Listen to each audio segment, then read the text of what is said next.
behind her, in like 65, almost 70% leased up with tenants. Largest tenant, Bank of America. They have taken more than 500,000 square feet of space inside the building, along with the building's naming rights. So there to our left, Bank of America Tower. As we clear Washington, here to our left, the Civic Opera Building by Graham, Anderson, Probst, and White, Art Deco. Looks like a giant chair or a throne. Seat portion of the theater, the stage, the wings of the building with the armrest, the tower, your backrest. The spelled building, that's Latin, chiseled here in my lifetime. In the blank wall here to our left 20 years ago, there was some minor consideration about perhaps showing movies on this wall to watch the plaza across the way. Nothing materialized. When built, they used river water to hydraulically raise and lower the stage inside. You have some carvings here and more carvings above of comedy and tragedy. What's tragic, this $20 million building opened up November 4th, 1929. A few days into the stock market crash, leading to the Great Depression, Civic Opera went bankrupt soon after. It's now home to the Lyric Opera. They're very successful.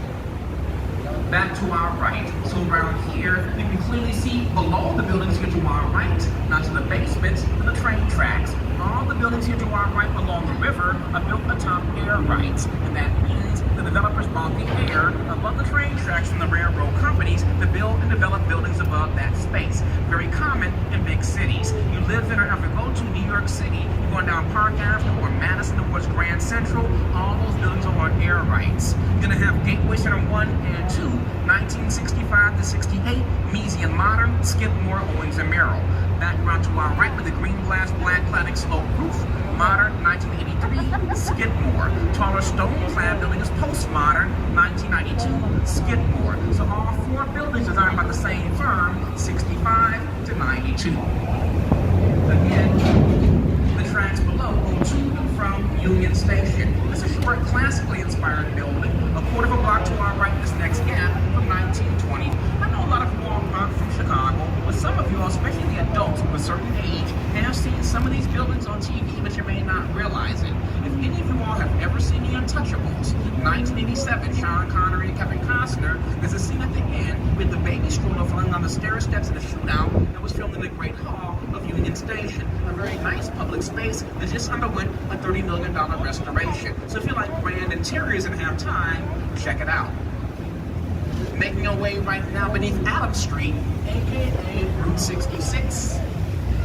And at one time, there was a beautiful grand concourse from the station that stood directly here to our right.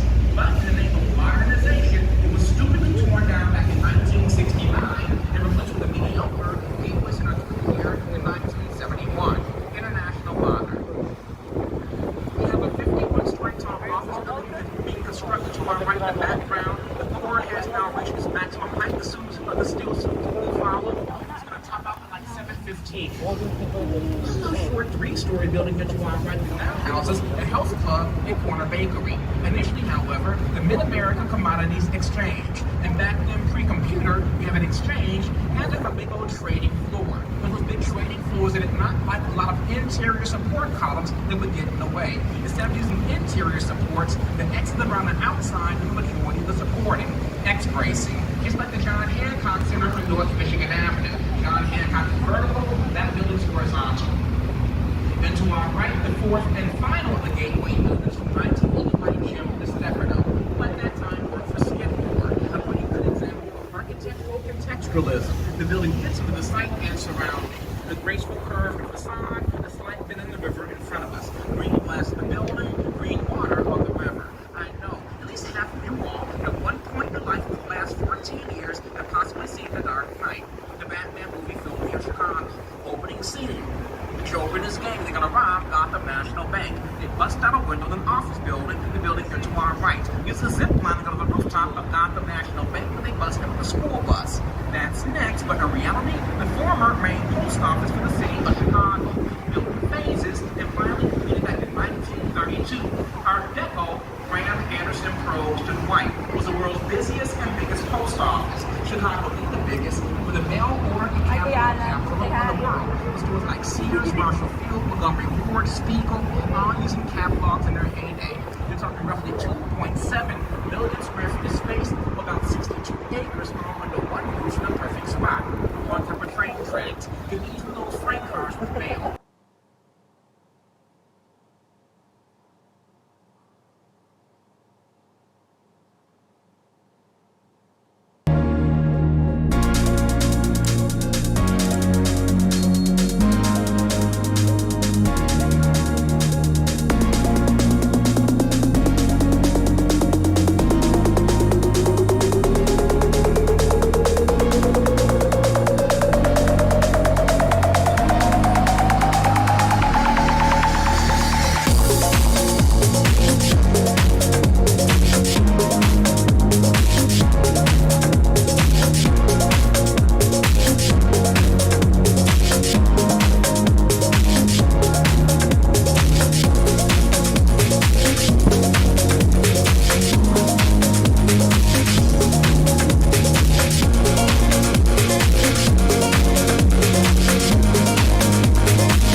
Ayan, mga magpipishing yan, oh.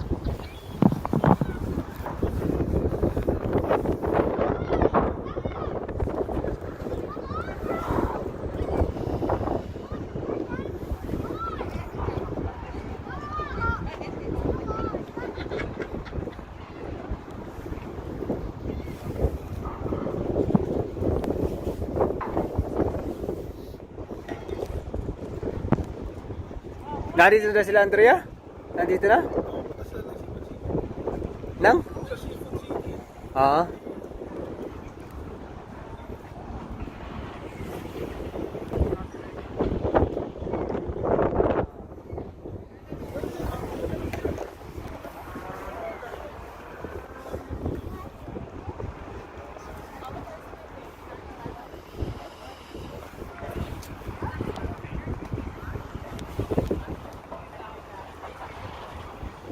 Ito, Elite Chicago pala ito.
Let's go.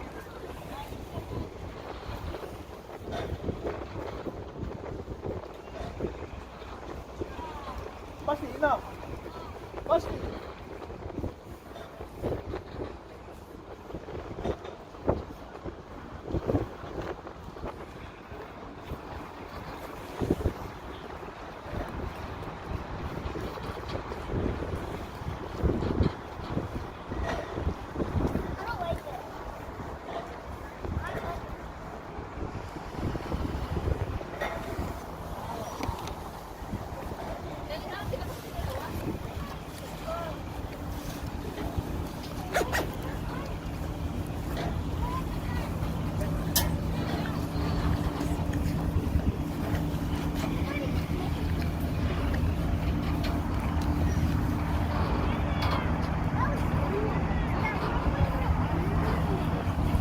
Ah, yung barko.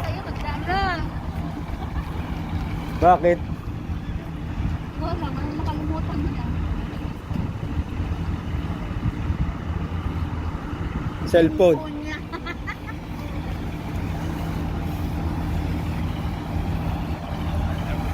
Baka doon, oh, Cheryl.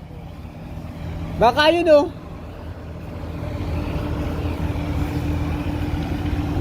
Ano? Baka yun, oh. Yung sakayan.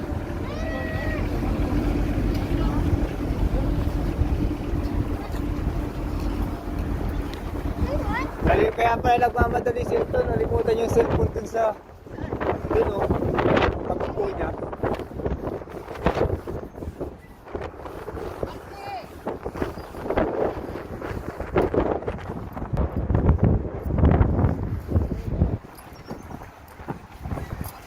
Rechargeable lang pala ito, ano? Malaki dyan, akit. Baka yun, oh. Oo. Pwede pala dyan, eh, oh. Hindi na gumagalaw. Hindi nga. Yeah,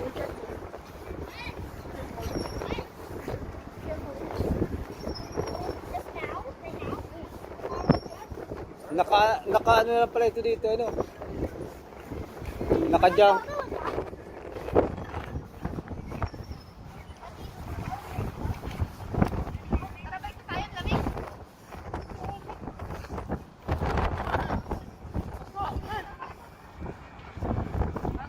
Pwede pala siya pumasyal eh, sa loob eh, oh. Sa barko.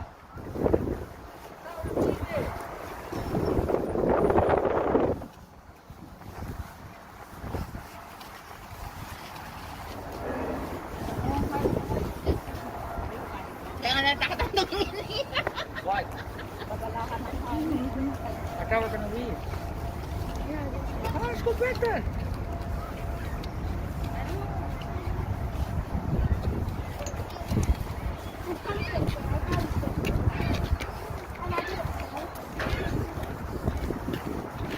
Yan yung bagong dating, oh, ano? Na bangka. Ha? I feel like this is not built. It's perfect.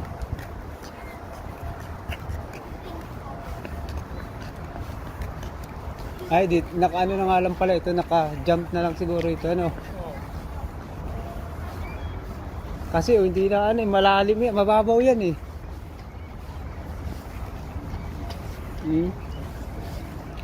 Naka-angkla.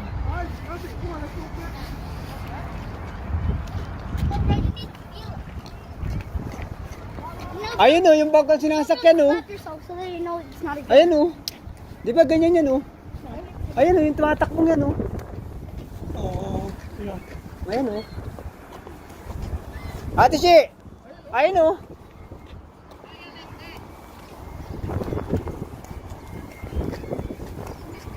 Ah, na doon. Doon pa lang, ano nila, oh, pantalan. Ayun oh, sa dulo. Oh, I see. That one? Ayun oh, yung pantalan nila. What? What?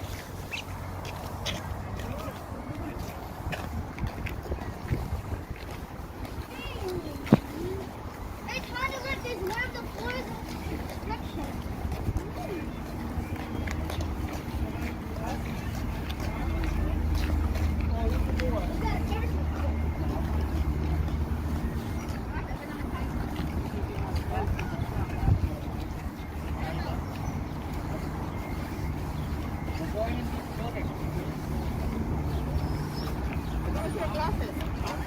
That's all. Yeah, you don't know? Ayun oh.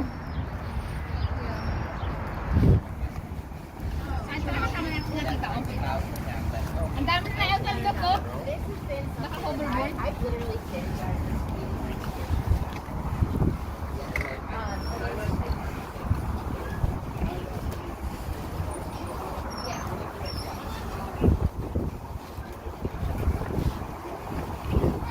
This one goes.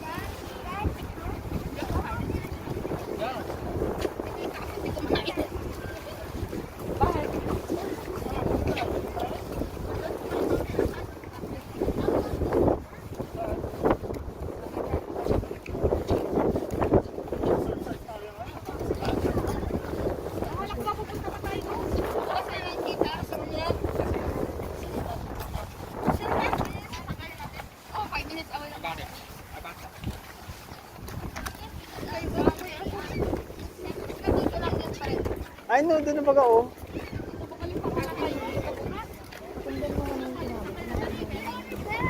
Nasakay tayo ng barko papuntang Hulusulu. Ay, Aris, ano? Hulusulu ang punta natin bukas. Sabado, kapila nun. Wait.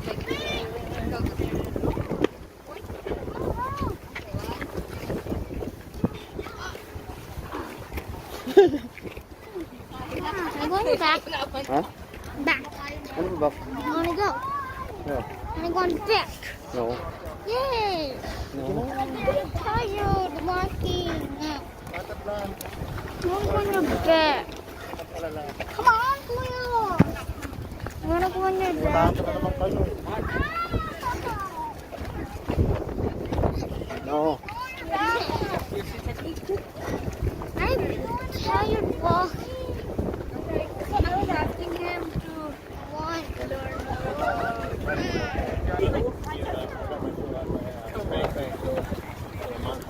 Kuya, I wanna go on your back. No. What? Kaya mo lang yun. Para ma-exercise yung puto mo. O, kumaway ka muna. Kaway. Oh my leg! Kaway. Sa susunod, hindi ka... Get down! Sa susunod, hindi na kita isasama. Kita mo. Sa susunod, hindi na kami na lang. Pag nag-alis uli kami, iwan ka na sa kay Lula mo. Yeah. You have to go. Come on, when we go to the mall, I find you. Aso, gagala. Okay na, okay na.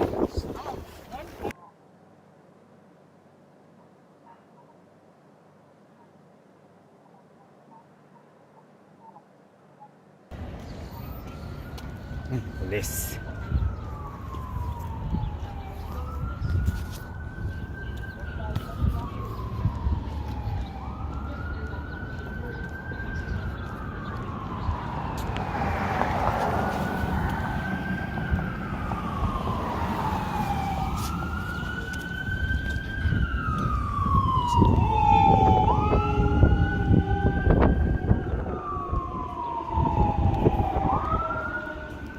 Lakas lamang ng ugo, bagal naman tumakbo.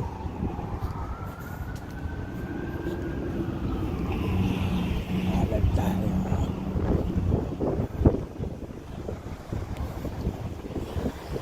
Para mas maganda.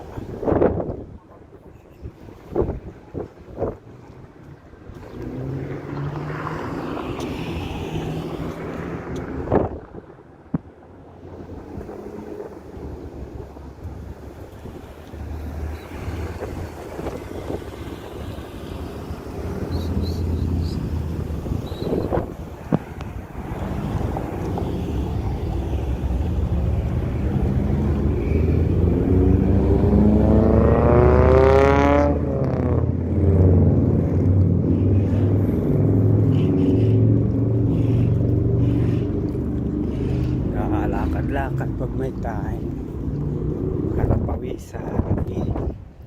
Ilang degree? 93 degrees. Hapon na.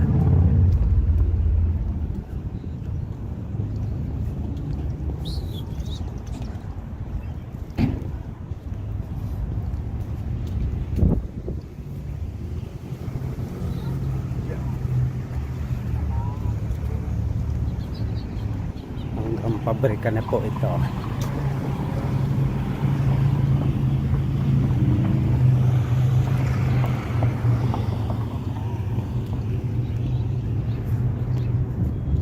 May buti ng alak.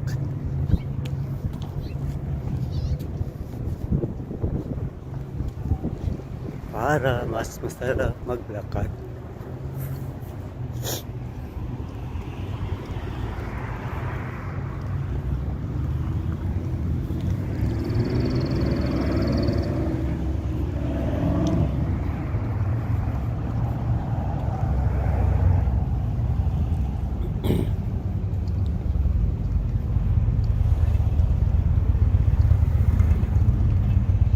Station na tayo, Beer House.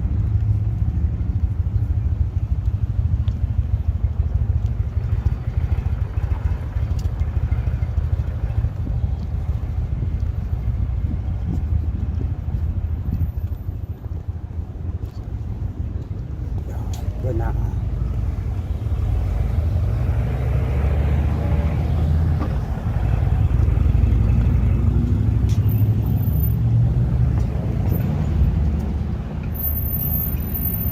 Lakad-lakad. Oo na. Lakad-lakad pag may time. Para pawisan. Hindi na po ako pinapawisan. Kaya magpapapawis. Pa 30 minutes lakad. Tagal na yun. Mga 25 lang. Para mas maganda. Yung may nagpipicture pa, baka tayo madamay. Isa pa picturean nila.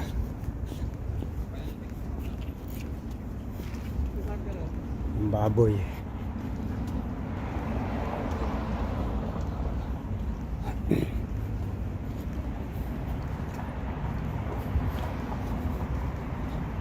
Sarap maglakad, mainit.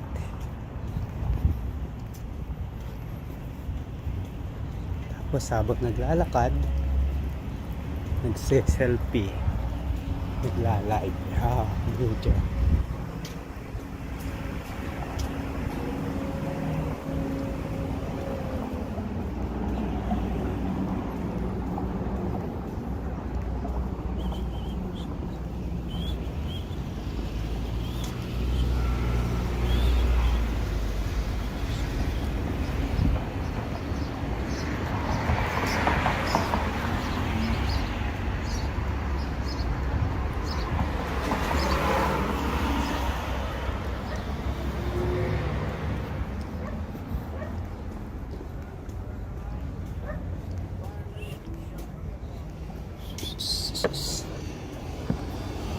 Tayo dito para hindi makakasabay tayo.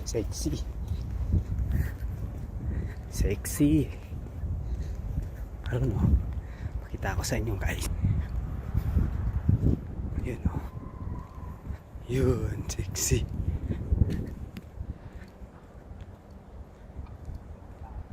Mamaya usap tayo kapag nakauwi ka na, pagtapos ka na kumain. Magandang dilat. Mag-live ka mamaya, live stream. Tapos Swimming mag-send pool. ako ng dollar sa live mo. Swimming pool. Oops, okay na.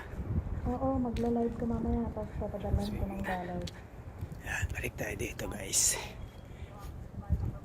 Para Oo, maganda. mag-live ka, pero Ito na yung huwag na sexy lang mo babae. i-delete yung live. Pag dinelete mo, magagalit ako sa'yo kasi papadalan ko ng dollar yung ano mo, yung live stream mo.